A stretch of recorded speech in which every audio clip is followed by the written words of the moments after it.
दिल्ली के निजामुद्दीन मरकज से फरार हुए महामारी के मौलाना का टाइम अब खत्म हो गया है। 23 दिनों से छिपे मौलाना साद की तलाश में दिल्ली से लेकर यूपी के शामली तक में आज सबसे बड़ी छापेमारी हो रही है।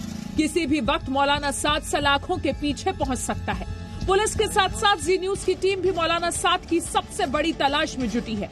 मौलाना साद के इस गुप्त फार्म हाउस पर दिल्ली पुलिस की क्राइम ब्रांच की टीम आज सुबह तकरीबन 10:30 से 11 बजे के आसपास पहुंची, जैसी जानकारी मिलती है। मौलाना के खिलाफ जी न्यूज की इस मुहिम में हमने कई बड़े सवालों के जवाब तलाशे। अगले 30 मिनट में हम मौलाना साद पर 5 बड़े खुलासे करने वाले हैं। पहला सवाल, कब तक भागेगा महामारी का मौलाना? दूसरा सवाल, कोरोना के मौलाना को कौन बचा रहा है? तीसरा सवाल, फार्म हाउस से कोरोना नेटवर्क चलाता था मौलाना।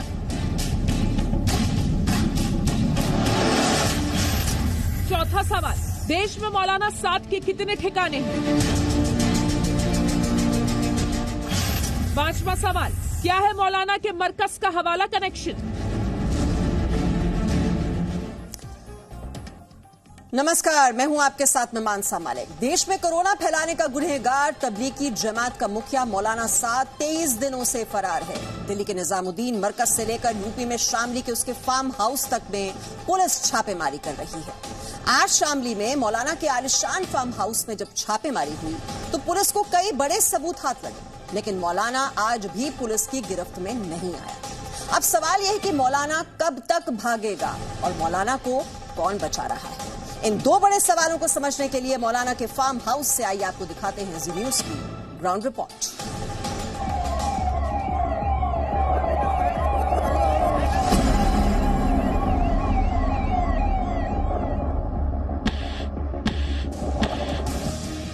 दिल्ली से 120 किलोमीटर दूर उत्तर प्रदेश का शामली। दिन भर ये जगह पूरे देश में सुर्खियों में रही। दिल्ली पुलिस की क्राइम ब्रांच की टीम यहाँ महामारी के मौलाना की तलाश में आई। उस मौलाना साद की तलाश में जिस पर देश में कोरोना का संक्रमण बढ़ाने का संगीन आरोप है। गैर इरादतन हत्या का केस दर्ज है। यहाँ अपने कांधला के फार्म हाउस से मौलाना अपना साम्राज्य चलाता था। मौलाना साद के इस गुप्त फार्म हाउस पर दिल्ली पुलिस की क्राइम ब्रांच की टीम आज सुबह तकरीबन 10:30 से 11 बजे के आसपास पहुंची, जैसी जानकारी मिलती है। पहले क्राइम ब्रांच की टीम जब दिल्ली से निकली, वो सबसे पहले कांधला पुलिस स्टेशन पहुंची और वहां से लोकल पुलिस के साथ वो यहां पहुंची थी। तो कुल जैसा बताया जा रहा है कि कुल 2 गाड़ियां थीं और उन 2 गाड़ियों में तकरीबन 10 लोग थे जो सवार थे, जो इस फार्म हाउस के गेट पे पहुंचे। गेट का ताला खुलवाया गया और फिर उनसे पूछताछ की गई, जो लोग अंदर मौजूद थे। ये भी बताया जा रहा है कि जिन लोगों से पूछताछ हुई वो लोग इस फार्म हाउस में, मतलब मौलाना साद का जो फार्म हाउस है उसके केयर टेकर हैं, उसमें माली हैं, उसके खाना बनाने वाले लोग हैं और इस फार्म हाउस की देखभाल करने वाले लोग हैं। और उससे पूछताछ करके ये जानकारी इकट्ठा करने की कोशिश की गई। नंबर 1 कि मौलाना साद महीने में कितनी बार यहाँ आते हैं। नंबर 2, आखिरी बार वो यहाँ कब आए थे। और नंबर 3, क्या जमात के लोग भी यहाँ पर आके रह चुके हैं? क्या वो जमाती जो निजामुद्दीन की दरगाह पर पहुंचे थे, तबलीगी जमात के लोग, क्या वो उनमें से भी कुछ लोगों का ग्रुप यहाँ पहुंचा था? इन सब चीजों की पूछताछ अंदर मौजूद लोगों से हुई और वो पूछताछ तकरीबन 2 से ढाई घंटे तक चली। उस पूछताछ के अलावा इस फार्म हाउस का हर हिस्सा भी, हर कोना क्राइम ब्रांच ने खंगाला और उसके बाद छानबीन की। मौलाना साद के खिलाफ जारी जांच में उसके हवाला कनेक्शन की बात भी सामने आई है। दिल्ली में मरकज कार्यक्रम से पहले मौलाना साद के अकाउंट में बड़ी रकम आई थी। सूत्रों के मुताबिक मौलाना साद के चार्टर्ड अकाउंटेंट से एक बैंक ने पूछताछ की थी। 2005 के बाद हवाला के जरिए मरकज के खाते में बड़ी रकम आई। सऊदी अरब और बाकी देशों से खाने पीने के नाम पर कैश आना शुरू हुआ था। सूत्रों के मुताबिक निजामुद्दीन मरकज में ज्यादातर फंडिंग हवाला के जरिए हो रही थी। कई बार मौलाना साद रात में इस पीछे के रास्ते, यानी आगे लोगों को पता न चले, जो रिहाइश का हिस्सा है वहां के लोगों को पता न चले कि वो यहाँ आया है, वो इस रास्ते को यूज करता है और इस रास्ते से होते हुए उसकी गाड़ी इस गेट से उसके फार्म हाउस में अंदर प्रवेश करती है। हम साथ साथ आपको ये भी बता दें, तबलीगी जमात में लोगों को इकट्ठा करने के नाम पर दुनिया के अलग अलग और खास तौर पे इस्लामिक देशों से करोड़ों रुपए का फंड उसके बैंक अकाउंट में ट्रांसफर हुआ। मौलाना साद के बैंक अकाउंट में वो करोड़ों रुपए कौन कौन से देशों के किन किन लोगों ने दिया, इसके बारे में अभी तक कोई जानकारी नहीं दी है। उसके चार्टर्ड अकाउंटेंट ने बार बार पुलिस इस बारे में तफ्तीश कर रही है, जानने का प्रयास कर रही है। ये नहीं बताया जा रहा कि वो फंड कहां से आया। लेकिन इंपॉर्टेंट यहां यह है कि जब पूरे देश में लॉकडाउन शुरू हो चुका था, उस लॉकडाउन से ठीक पहले इतनी बड़ी रकम अलग अलग जगहों से उसके अकाउंट में ट्रांसफर होना और उसके बाद इस जमात का वहां से इकट्ठा किया जाना और फिर वो जमात जो निजामुद्दीन में मौजूद थी, मरकज में मौजूद थी, वहां से पूरे देश में उस जमात के लोगों का अलग अलग हिस्सों में फैलना, क्या ये पूरा स्ट्रैटेजिक था? क्या एक पूरी एक रणनीति का हिस्सा था, जिस रणनीति में एक बड़ी साजिश उस रणनीति के पीछे दिखती है, जो शायद अभी तक नहीं खुल पाई है और जिसको खोलने के प्रयास में पुलिस लगी हुई है। क्राइम ब्रांच की टीम मौलाना के फार्म हाउस पर जांच पड़ताल और पूछताछ कर दोपहर 2:30 बजे वापस दिल्ली लौट गई। लेकिन सवाल यही है कि कोरोना से भी खतरनाक बन चुका मौलाना आखिर कब गिरफ्तार होगा? कब मौलाना को दिल्ली पुलिस सलाखों के पीछे भेजेगी? उत्तर प्रदेश के शामली से अमित प्रकाश के साथ ब्यूरो रिपोर्ट, जी मीडिया। तो महामारी के मौलाना को ढूंढने दिल्ली पुलिस की क्राइम ब्रांच की टीम आज शामली के जिस फार्म हाउस पहुंची, वहां जी न्यूज की टीम 5 दिन पहले भी पहुंची थी। फार्म हाउस के आसपास रहने वाले लोगों से बातचीत में पता चला था कि महीने में 1 बार या 2 बार मौलाना साद यहां पर जरूर आता है।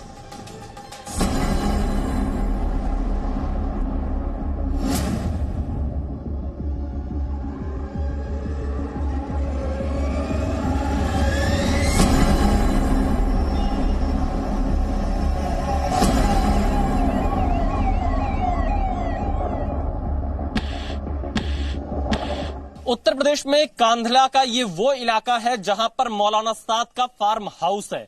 मौलाना साद यहां पर 1 महीने या 2 महीने में 1-2 बार जरूर आता है, ये जानकारी हमें मिली है।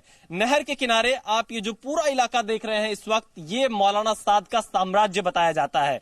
इसके अंदर मौलाना साद की हुकूमत एक तरह से चलती है, क्योंकि मौलाना साद यहां पर रहता है और बाकायदा उसके परिवार के लोग यहां पर आते हैं। अपनी टीवी स्क्रीन पर आप मौलाना साद का ये जो फार्म हाउस देख रहे हैं, ये फार्म हाउस 20 से 25 बीघे में फैला हुआ है। यहाँ मौलाना साद का एक बड़ा सा बाग भी है। फार्म हाउस की देखरेख 2 से 3 लोग करते हैं। इस फार्म हाउस का दायरा छोटी नहर से होते हुए कांधला की बड़ी नहर तक फैला है। जी न्यूज की टीम ने साद के इसी फार्म हाउस को करीब से देखने की कोशिश की। जब हम फार्म हाउस के नजदीक पहुंचे तो यहाँ हमें गेट पर ताला लगा दिखा। मौलाना साद के फार्म हाउस का ये मेन एंट्रेंस है। मौलाना साद जब भी कांधला आता है अपने इस फार्म हाउस पर जरूर आता है और यहीं पर कुछ दिन बिताकर वापस दिल्ली चला जाता है। आज जब हम मौलाना साद के इस फार्म हाउस पर पहुंचे तो हमने देखा दरवाजे पर ताला बंद है। अंदर कोई है या नहीं ये कहना बेहद मुश्किल है, लेकिन स्थानीय लोग ये मानते हैं कि अंदर कुछ कर्मचारी जरूर होंगे और उन्हें हालांकि बाहर आने की या कुछ बोलने की इजाजत शायद मौलाना साद या उनके परिवार के लोगों की तरफ से नहीं दी गई होगी। जी न्यूज की टीम मौलाना साद के फार्म हाउस की छानबीन कर ही रही थी कि हमारी नजर दूर से आते एक व्यक्ति पर पड़ी। ये है सतीश कुमार, कांधला में मौलाना मोहम्मद साद के पड़ोसी। हमने इनसे मौलाना साद के बारे में पूछताछ की। हमने पूछा कि क्या आपने मौलाना साद को हाल ही में देखा है, तो सतीश ने बताया कि इन्होंने इस फार्म हाउस में पिछले साल मौलाना मोहम्मद साद को देखा था। फिर हमने इनसे मौलाना साद के रसूख के बारे में बातें की, तो मौलाना साद के पड़ोसी सतीश ने हमें मौलाना साद की शान और शौकत के बारे में बताया। वो किन लग्जरी गाड़ियों का शौकीन है, इसका भी खुलासा किया। आखिरी बार कब यहाँ पर देखे गए? पिछले साल देखा था। किस तरह से आए थे? कितनी गाड़ियां थी? कितने लोग थे? गाड़ी आती है काफी उनके पास में। काफी गाड़ी आती है। कितनी? 4-5 गाड़ी आती है कम से कम। हाँ। किस तरह की गाड़ियां होती हैं?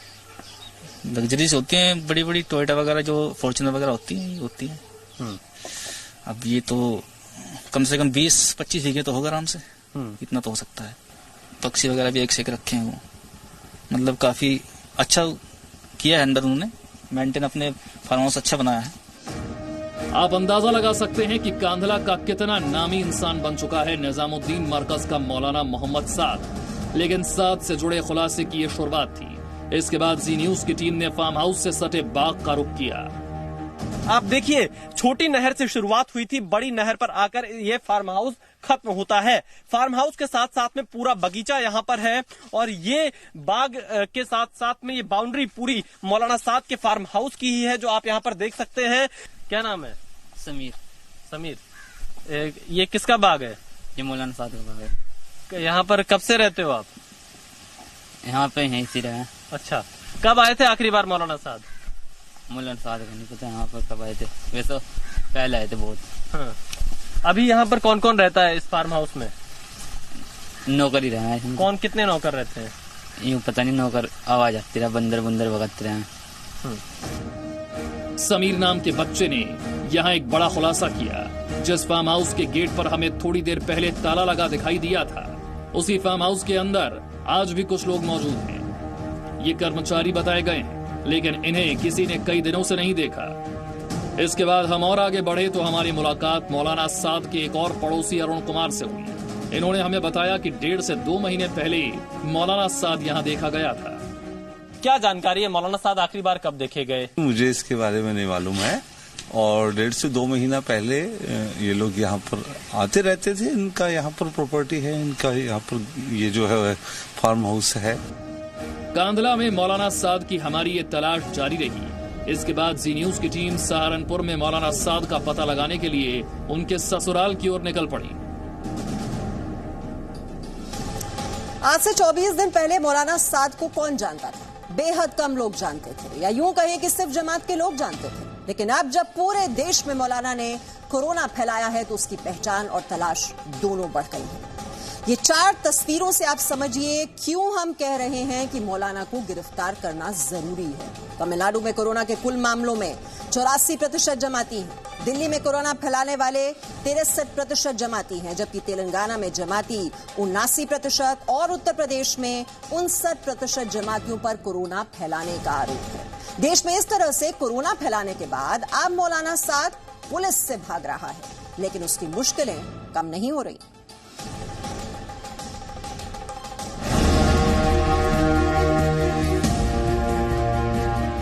महामारी का ये मौलाना पिछले 24 दिनों से दिल्ली पुलिस की क्राइम ब्रांच को आंखों में धूल झोंक कर फरार है।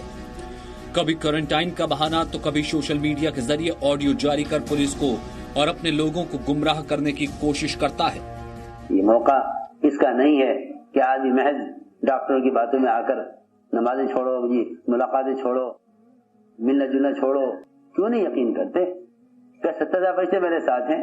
फिर भी बीमारी आ गई कि जब अल्लाह ताला ने मेरे लिए बीमारी मुकद्दर कर दी तो मैं किसी डॉक्टर किसी दवा को साथ रखकर कैसे बच सकूंगा? 70,000 फरिश्ते मेरे साथ हैं, फिर बचाव नहीं हुआ तो अब इसके अलावा और दुनिया की मादी ताकतें मेरा क्या दिफा कर लेती। मौलाना साद का पहला ऑडियो 30 मार्च को सामने आया था। इसे सुनकर आप अंदाजा लगाइए कि किस तरह का जिद्दी है ये मौलाना, और ये भी अंदाजा लगाइए कि जो मौलाना कुछ दिन पहले ये कहता था कि डॉक्टरों की मत सुनो, मस्जिदें आते जाते रहो, सामाजिक दूरी ना बनाओ, लेकिन 31 मार्च को मौलाना साद के खिलाफ जब दिल्ली क्राइम ब्रांच ने FIR दर्ज की थी तो उसके खिलाफ 26 गंभीर सवालों का एक नोटिस किया तो उसने खुद को क्वारंटाइन करने का बहाना बना दिया और जमात के लोगों को भी नसीहत देने लगा। इस वबा से निपटने के लिए जरूरी है कि दावत और तबलीग से वाबस्ता अफराद जहाँ कहीं भी हैं और जिला की इंतजामिया और हुकूमत उनको टेस्ट करने या क्वारंटाइन करने के लिए ले जाना चाहती है तो इंतजामिया का इसमें पूरा ताउन करें, इंतजामिया का पूरा साथ दें। किसी भी बीमारी का इलाज करना इंतहाई ज़रूरी है। नीज़ अपने ज़रूरतमंद पड़ोसियों का ख्याल करें, कोई हमारा पड़ोसी भूखा ना सोए। रमजान का महीना शुरू होने वाला है तो महामारी के मौलाना ने इसे लेकर भी अपने जमात के लिए ऑडियो मैसेज जारी कर तहरीर की और संक्रमण फैलाने के बाद उसे लॉकडाउन की भी याद आ गई। जब तक हर मुल्क और हर इलाके के हुक्काम और इंतजामिया पूरी तरह पाबंदी ख़त्म नहीं कर देती, उस वक्त तक आलम भर में खुसूसन हमारे दावत का काम करने वाले साथियों को अपने घरों में रहते हुए ही तरावी का एहतमाम करना चाहिए और इसमें भी ज़्यादा लोग इकट्ठा न हों। डॉक्टरों की हिदायत पर अमल यकीन व तवक्कुल और ईमान के हरगिज़ खिलाफ नहीं है। जाहिर है दिल्ली पुलिस का शिकंजा जैसे जैसे इस महामारी के मौलाना पर कसता जा रहा है, उसके सुर भी बदलते जा रहे हैं। लेकिन मौलाना साद और मरकज में शामिल जमातियों के खिलाफ दिल्ली पुलिस क्राइम ब्रांच की कार्रवाई लगातार जारी है। अब मौलाना साद के साथ उन तमाम जमातियों के बैंक अकाउंट को खंगाला जा रहा है जो जमात में शामिल होने आए थे और फिर मरकज से देश के तमाम हिस्सों में गए। दरअसल मौलाना साद के अकाउंट की जांच कर रही क्राइम ब्रांच को कुछ चौंकाने वाली चीजें मिली। अकाउंट में जो पैसे आते थे वो 24 से 48 घंटे में दूसरे कई छोटे छोटे अकाउंट्स में ट्रांसफर हो जाते थे और फिर वहां से आगे दूसरे अकाउंट में ट्रांसफर होते ताकि उसका पता आसानी से न लगाया जा सके। जमातियों के खातों में कई अनियमितताएं मिली हैं। इसमें बड़ी साजिश का अंदेशा भी है। यानी आप ये समझ लीजिए कि मौलाना के तमाम काली करतूत अब दुनिया के सामने आने वाले हैं। ब्यूरो रिपोर्ट, जी मीडिया। और हमने आपके लिए एक नक्शा तैयार किया है जिससे आप समझ पाएंगे कि देश के किस राज्य में कितने जमाती संक्रमित हैं। ध्यान से देखिए ये जानकारी। तमिलनाडु में कुल केस हैं 1629 और जमातियों की संख्या है 1079। आगे बढ़ते हैं, दिल्ली की बात कर लीजिए। कुल केस हैं 2248 और जमातियों की संख्या इसमें कितनी है 1080। तेलंगाना में कुल केस 960, जमातियों की संख्या 645। उत्तर प्रदेश में 1509 कुल संक्रमित केस हैं और जमातियों की जो संख्या है वो है 938। हरियाणा में 262 कुल केस हैं और जमातियों के जो केस हैं इनमें से वो है 122। असम 35 हैं कुल केस, 32, जी हां इतने ज्यादा केस जमातियों से जुड़े हुए। कर्नाटक में कुल केस हैं 443 और वहां पर भी जमातियों की संख्या देख लीजिए 40। 407 हैं जम्मू कश्मीर में कुल केस, जमातियों की संख्या 138। हिमाचल प्रदेश 40 कुल मिलाकर केस, इनमें से 14 जमाती। आंध्र प्रदेश 895, इनमें से जमातियों की संख्या 416। और आज भी महाराष्ट्र से लेकर दिल्ली तक ऐसी खबरें आई हैं जो कोरोना के खिलाफ जारी महायुद्ध में कमजोर कड़ी साबित हो रही हैं। देखिए इस रिपोर्ट में।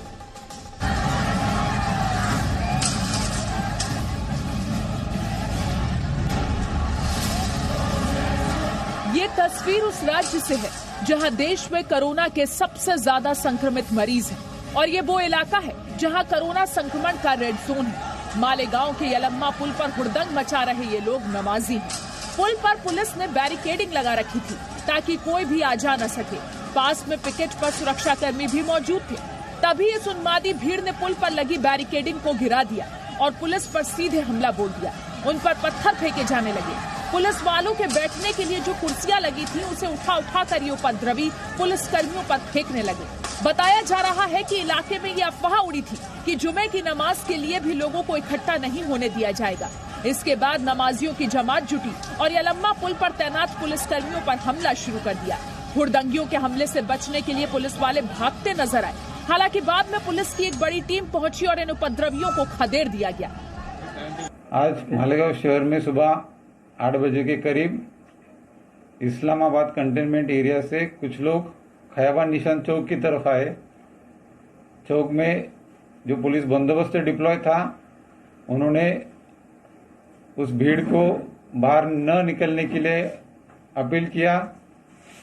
उस मोहल्ले से गली से काफी लोग वहां पे जमा हुए, लगभग 100-125 लोग वहां पे जमा हुए। पूरे देश में लॉकडाउन है, ऐसे में नमाजियों ने जिस तरह नमाज को लेकर पुलिस पर पथराव किया तो सवाल तो उठेंगे ही। बीजेपी ने सीधे सीधे इसे राज्य सरकार की नाकामी का नतीजा बता दिया। जब भारी मात्रा में भीड़ सड़कों पर उतरती है तो वह अचानक नहीं उतर सकती, उसके पीछे कुछ कारण होते हैं। और ऐसे समय महाराष्ट्र सरकार की इंटेलिजेंस एजेंसी है, वह क्या कर रही है? उनके पास क्यों इनपुट नहीं आ रहे? सरकार उन्हें क्यों नहीं पूछ रही? आपने ये पहले बताया क्यों नहीं? अगर पहले पता चलता तो सरकार, पुलिस उस पर नियंत्रण, काबू पा सकती थी। जो भी चीजें मुहैया कराने की जरूरत है सरकार की तरफ से उसका पूरा नियोजन करके वो मुहैया कराई जा रही है। ये सब चीजों का रेशन भी पूरी तरह से टॉप प्रायोरिटी पे मालेगांव को मुहैया कराया गया है। महाराष्ट्र से ही कोरोना को लेकर दूसरी बड़ी खबर ये है कि यहाँ के ठाणे में 25 तबलीगी जमात के लोगों को गिरफ्तार किया गया है। गिरफ्तार किए गए तबलीगी जमात के कई लोग बांग्लादेश और मलेशिया के रहने वाले हैं।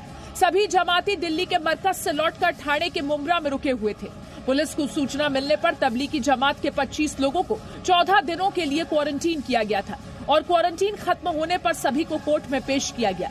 उत्तर प्रदेश के मुरादाबाद में पुलिस की 15 अप्रैल की ये तस्वीर तो आपने जरूर देखी होगी। यहाँ के नागफनी इलाके में जब हेल्थ वर्कर और पुलिस की टीम कोरोना संदिग्धों को क्वारंटीन करने के लिए गई थी, तब उन पर पथराव हुआ था। पथराव में कई स्वास्थ्यकर्मी घायल हो गए, जबकि पुलिस कर्मियों को भी चोटें आई थी। लेकिन आज बड़ी खबर यह है कि इस मामले में गिरफ्तार किए गए 17 हमलावरों में से 5 कोरोना पॉजिटिव पाए गए।